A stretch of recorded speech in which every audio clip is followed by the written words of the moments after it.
Sa puntong pinoproduce o hindi kaya'y napapanood mo na ang episode na ito, inilabas na ng Netflix ang ikatlong installment ng anthology series na Monster sa produksyon ni Ryan Murphy at Ian Brennan. At sa pagkakataong ito, tampok naman ang makapanginig laman at nakagagambalang kwento ni Ed Gein. At sa kung paanong ang isang ordinaryong lalaki sa Plainfield, Wisconsin ay naging isa sa mga pinakamasasamang tao sa kasaysayan. At sa dulo ng videong ito, inyong mapatutunayan na sadyang ang mga itinuturing na most evil person sa mundo, monsters para sa ilan, ay hindi talaga ipinapanganak, kundi sila ay nililikha o hinuhubog ng pinanggalingan, lalong-lalo na ng mga taong kanilang nakakasalamuha. November 16, 1957, nang imbestigahan ng pulisya ang tahanan ng mga Gein sa Plainfield, subalit wala sa hinagap ng mga ito na ang kanilang pinasok ay isa palang kublihan ng mga karimari-marim na sikreto. Bangkay na mga reported missing women, mga katawang walang ulo, nakabiti na parang mga kinatay na baboy, subalit pabalat pa lamang pala ang mga ito. Sa naturang tahanan, kanila ring nadiskubre ang ilan pang nakakagulat at nakakakilabot na mga bagay na ginawa ni Ed Gein gamit ang mga bahagi ng katawan ng tao. Natuklasan rin ng pulisya ang mga bungo, mga organ ng tao, mga piraso ng muebles tulad ng mga lampshade na gawa sa binalatang mukha ng tao, stuffed faces na nakadikit sa kanilang dingding, mga kahong naglalaman ng masiselang bahagi ng mga katawan ng isang babae at kabilang ang kanilang mga tinapyas na ilong, gayon din ang mga upuang binalutan ng balat ng tao. Ang layunin daw ni Gein, gaya ng ipinaliwanag niya sa pulisya kalaunan, ay ang gumawa ng balat na kasuotan upang muling buhayin ang kanyang namatay na ina na siyang naging obsession nito sa loob ng napakahabang taon. Sa episode na ito, pinili na lamang ng Team Haunted History ang mga larawang tutukoy sa kanyang kaso sapagkat karamihan sa mga na-retrieve na files ng team ay hindi angkop para sa mga manonood. So watch at your own risk. Ako po si Red at ito ang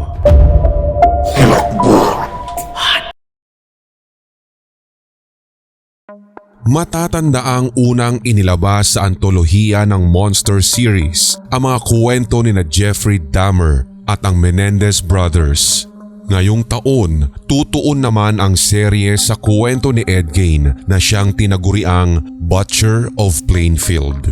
Ang kasaysayang naging inspirasyon sa likod ng mga classic horror films tulad ng Psycho noong 1960, The Texas Chainsaw Massacre noong 1974, maging ang The Silence of the Lambs noong 1991. Sa pagsasaliksik ng Team Haunted History, ipinanganak noong August 27, 1906 sa pangalang Edward Theodore Gein sa La Crosse, Wisconsin at lumaki sa pangangalaga at sa ilalim ng impluwensya ng kanyang relihiyosa subalit mapang-abusong ina na si Augusta.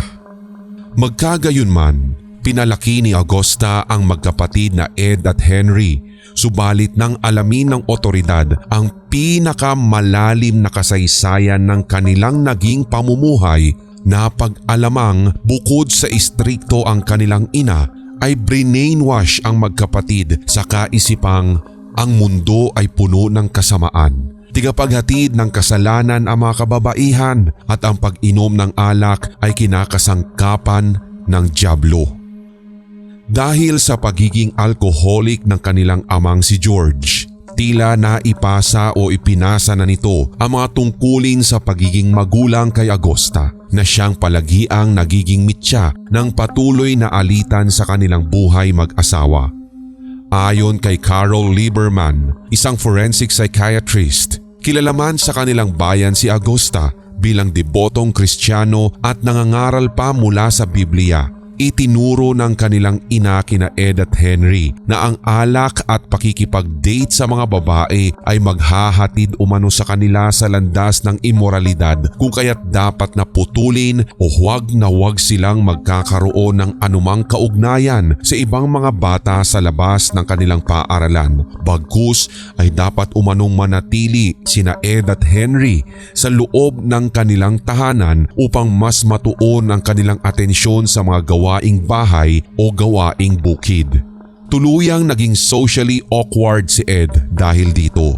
Ginamit rin ng kanyang ina ang mahiyaing personalidad at ang speech impediment nito na laging target ng mga bully sa eskwelahan, kung kaya't tuluyang nakumbinsi nito ang magkapatid na wag nang pumasok kundi mamalagi na lamang sa kanilang bukirin. Sa kabila ng lahat ng ito, patuloy na hinangaan ni Ed ang kanyang ina. Patuloy pa rin itong pinakikinggan at isinasabuhay pa ang mga pangaral nito hanggang sa niyakap na ng kanyang sistema ang mga pananaw ng kanyang ina, gayong sa katotohanan ay taliwas ito sa turo ng Biblia. Dagdag pa ni Lieberman, ang pag-a-isolate sa kanila ni Augusta ay maaaring naging sanhi kung bakit nagkaroon si Ed ng kung tawagin ay Oedipus Complex. Isang diagnosis na kung saan sinasabing nagde-develop ng matinding emotional attachment o attraction ang isang bata sa kanyang mga magulang.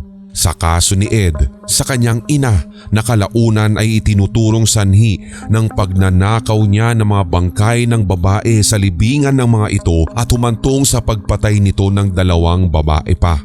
Sa isang artikulo, inihayag ng forensic psychiatrist na si Lieberman na mas lumago ang sexual at romantic attraction ni Ed sa kanyang sariling ina, lalo na ng mga panahon na matindi ang galit ng ina nito sa asawang si George, kung kaya tila mas naging matindi rin ang koneksyon ng dalawa. At idagdag pa ang katotohanan na nasa remote area ang lokasyon ng kanilang bukid at pamamahay. Kung susumahin, mas naging dependent si Ed sa kanyang ina, gayon din ang huli. Nang umabot sa hustong gulang, sinasabing mas naging malaya si Henry mula sa kanilang ina habang nagpatuloy naman ang obsession ni Ed sa kanilang ina. Noong 1944, 4 na taon matapos mamatay ang kanilang amang si George, namatay naman si Henry habang siya at ang kanyang kapatid ay nag-aapula ng sunog na may kalapitan sa kanilang bukid.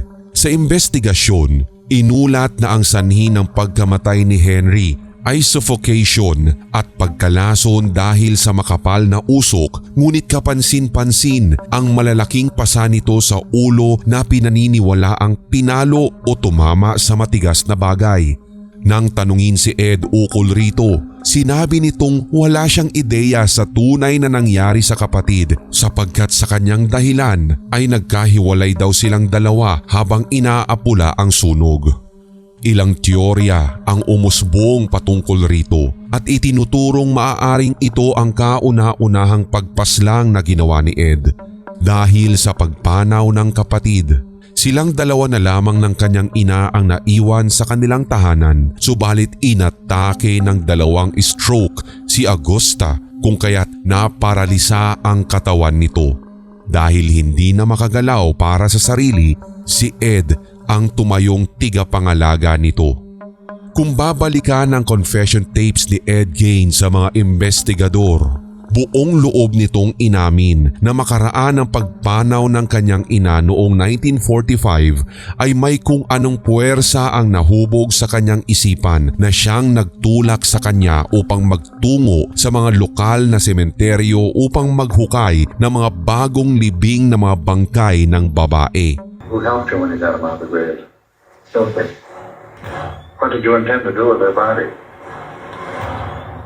What would you do with the head? That must have been taken from reading about these magazines and everything.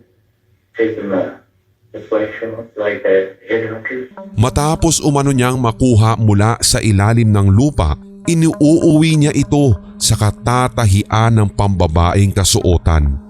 Ginagawa niya ito upang i-recreate umano ng pisikal ang kanyang yumaong ina. Dahil rin sa kulang pa ang isang katawan, kinailangan pa niyang pumaslang ng isa pa para maisakatuparan ang kanyang ninanais. Kasunod ng pagkamatay ni Agosta, ang tahanan ng mga Gain ay mistulang naging dambana para sa kanyang yumaong ina. Umabot pa umano sa puntong palagi itong nagmumuni-muni sa mga silid na kung saan palaging tumatambay ang ina.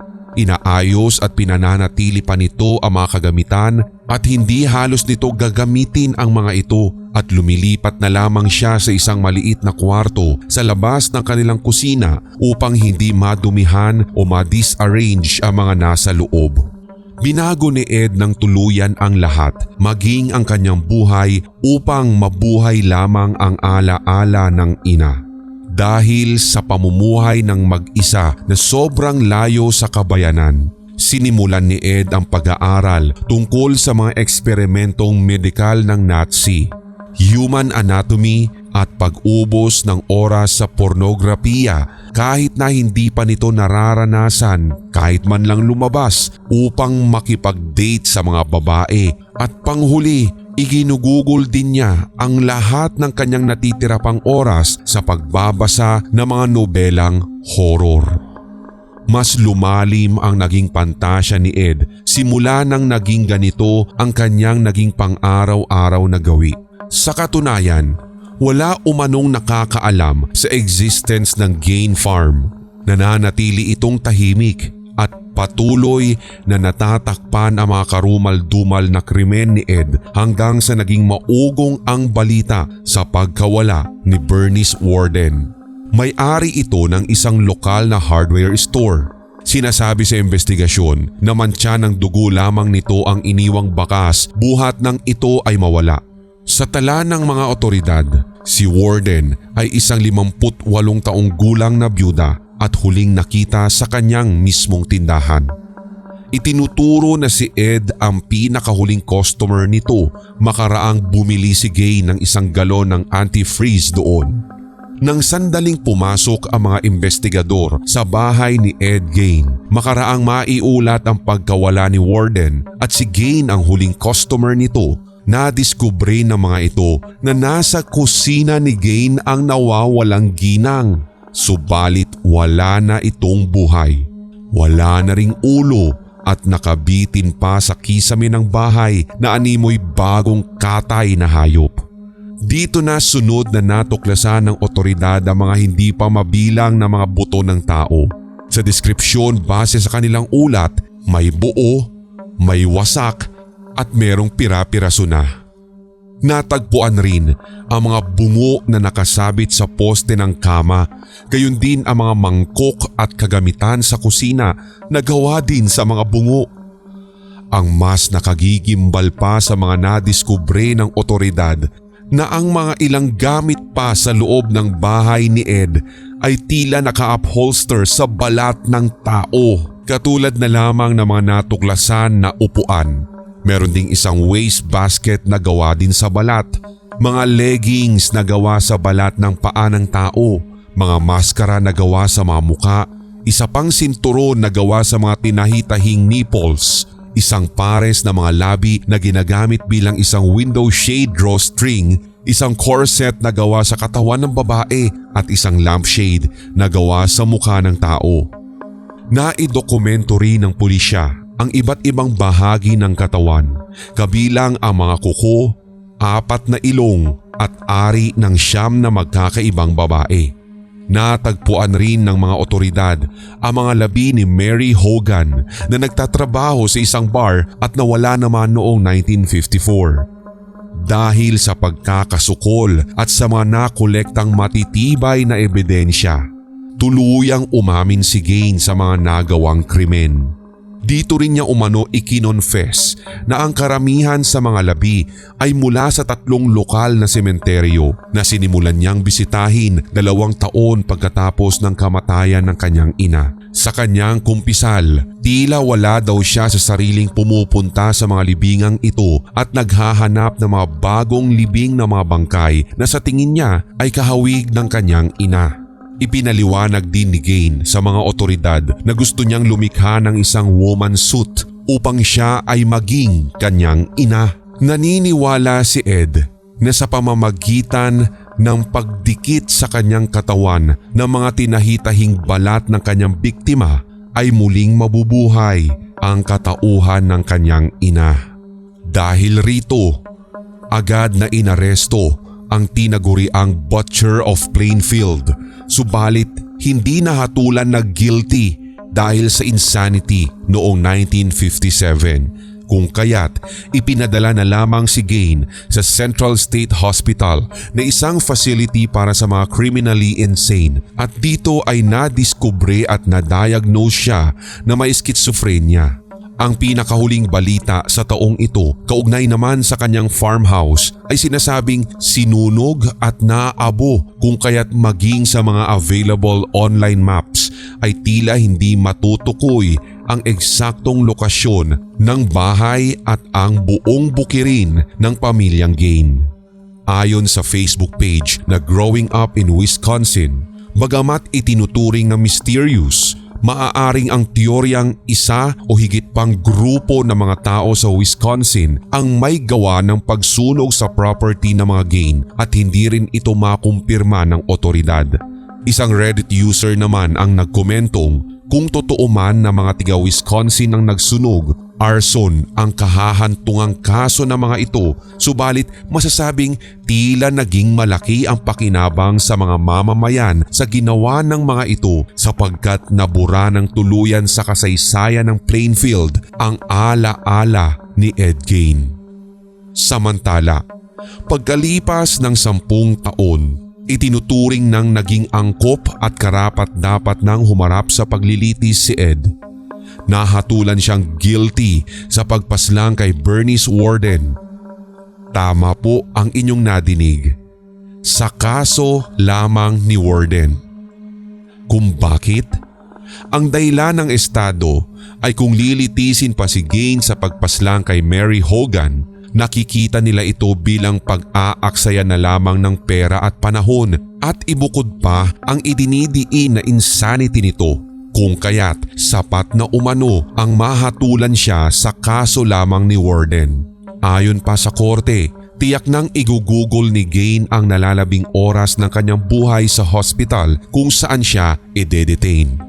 Sa tanong na kung ilan nga ba ang kabuuang bilang ng mga napaslang ni Ed, ang 40 natagpuan ng pulisya sa kanyang tahanan ay mga bangkay na mula sa libingan na umano at kanya lamang itong ninanakawan. Ang pagpaslang kina Worden at Hogan lamang ang kanyang inaamin at kanyang pinanindigan hanggang sa kanyang kamatayan noong July 26, 1984 dahil sa naging komplikasyon mula sa cancer sa Mendota Mental Health Institute sa edad na 77. Noong unang mga taon mula nang siya ay mailibing, sinasabing wala man lang palatandaan ng kanyang libingan at ito ay pasadya. Subalit nilagyan na lamang ng simpleng tombstone kalaunan, lalo at nang nagmistulang tourist attraction ito para sa mga mahihilig sa crime stories sa loob o labas ng Plainfield. Panoorin ang kwento ni Ed Gain at inyong ikomento kung alin sa mga nabanggit na recorded facts ang naisali o nalaktawan sa kabuuang produksyon ng kanyang kwento sa Netflix. Speaking of Netflix, ayon sa isang mapagkakatiwalaang insider, pagkatapos ng third installment ng Monster Anthology Crime Series ni Ryan Murphy na nakatuon ngayon sa kwento ni Ed Gain, dapat ring abangan ng mga mahihilig sa mga ganitong serye at dokumentaryo ang ika-4 na yugto ng hit na seryeng ito sa Netflix. Sa puntong isinusulat at pinoproduce namin ng episode na ito ay wala pang tiyak na petsa kung kailan ito mapapanood, bagamat maugong na sinisimulan na ang produksyon sa 4th installment sa pagitan ng Oktubre hanggang Disyembre. Ito naman ay katatampukan ng kwento ni Lizzie Borden na sinasabing pagbibidahan ni Ella Beatty makaraan ang isang extensive multi-country casting search. Matatandaan na naging national headline si Borden noong huling bahagi ng 1800s nang siya ay akusahan ng pagpatay sa kanyang ama at madrasta gamit ang palakol. Nadiskubre ang mga wala ng buhay na katawan ni na Andrew at Abby sa loob mismo ng kanilang tahanan sa Fall River, Massachusetts noong August 4, 1892. Sa investigasyon, natagpuan ang nakahandusay na katawan ni Abby sa isang silid sa itaas na palapag ng bahay at nagtamo ito ng malalalim na sugat sa gilid ng ulo habang inundayan pa ng 17 beses sa likod ng ulo at katawan. Natagpuan naman ng ama ni Lizzie na si Andrew na naroroon sa sofa sa unang palapag na halos 12 beses ding pinalakol. Naniniwala ang mga investigador na natutulog ang mga ito nang mangyari ang pag-atake. Ang anak ni Andrew, si Lizzie, ay siyang otomatikong naging pangunahing suspect para sa ilang kadahilanan. Base sa lumabas na ulat ng pulisya, sa interogasyon umano kay Lizzie, kakikitaan na umano ng serye ng magkakasalungat at nakakalitong mga pahayag kaugnay sa kanyang kinaroroonan nang mangyari ang pagpaslang. Gayon din ang mga sinasabi nitong mga ingay na kanyang narinig noong panahong masawi ang kanyang mga magulang. Ang pagkakatuklas sa ulat na bumili pa ng lason si Lizzie at maging ang mga natagpuang hatchets at palakol sa kanilang bahay ay mas nagpakumbinsi sa pulisya na siya nga ang may kagagawan ng lahat. Ito ang nagbunsod sa pagkakaaresto kay Lizzie noong 1893. Dahil sa pagpresenta ng mga ebidensya kabilang ng mga bungo ng naging biktima ni Lizzie, maituturing naging sensational ang paglilitis niya. Ito ang nagbunsod upang tipunin ang mga hurado noong June 20, 1893 at kinalaunan pinawalang sala si Lizzie Borden sa mga pagpaslang. Hindi man sang-ayon ng publiko sa kinahinatnan ng paglilitis, naiukit naman sa mga libro ng kasaysayan ang ngalan ni Borden at sa katunayan na normalize sa kanilang lugar na gawing Halloween costume ang itsura ni Lizzie. Sa paglipas ng mga taon, hati pa rin ang opinyon ng publiko patungkol sa kaso ni Lizzie Borden. Maraming naniniwala na dapat ay hindi siya napawalang sala sa pagpaslang habang ang iba naman ay naniniwalang si Lizzie ay naging biktima lamang ng pagkakataon at ng ikangay societal bias. Makakasama rin sa ika-4 na season ng Monster sina Vicky Krieps bilang live-in maid ng Bordens. Walang iba kundi si Bridget Sullivan. Si Rebecca Hall naman ang gaganap bilang stepmother ni Lizzie na si Abby Borden. Gagampanan ni Billy Lord ang nakatatandang kapatid ni Lizzie na si Emma habang si Jessica Barden ay gaganap bilang kaibigang aktres ni Lizzie na si Nance O'Neill. Sinasabing si Max Winkler na isa sa naging direktor ng Monster, The Lyle and Eric Menendez Story ang magdederehe ng unang episode sa 4th installment ng crime series na ito. Haunted History. At inyong natunghayan ang pagbabalik tanaw sa karumal-dumal na kaganapan sa buhay ni Ed Gein, ang tinaguriang Butcher of Plainfield. Panoorin ang mga related videos ng episode na ito. Check the video links sa description, comment section o kaya naman sa cards at end screen. Kung nagustuhan mo ang episode na ito, mag-iwan ng komento o kaya naman ng mga topic suggestions. Pindutin ang subscribe button at ang notification bell para sa mga susunod pang Hilakbot Haunted History. Ako po si Red, ang boses sa Hilakbot Pinoy Horror Stories, Sindak Short Stories, Pulang Likido Animated Horror Stories at sa Red Diaries Tagalog Love Stories. Hanggang sa muli.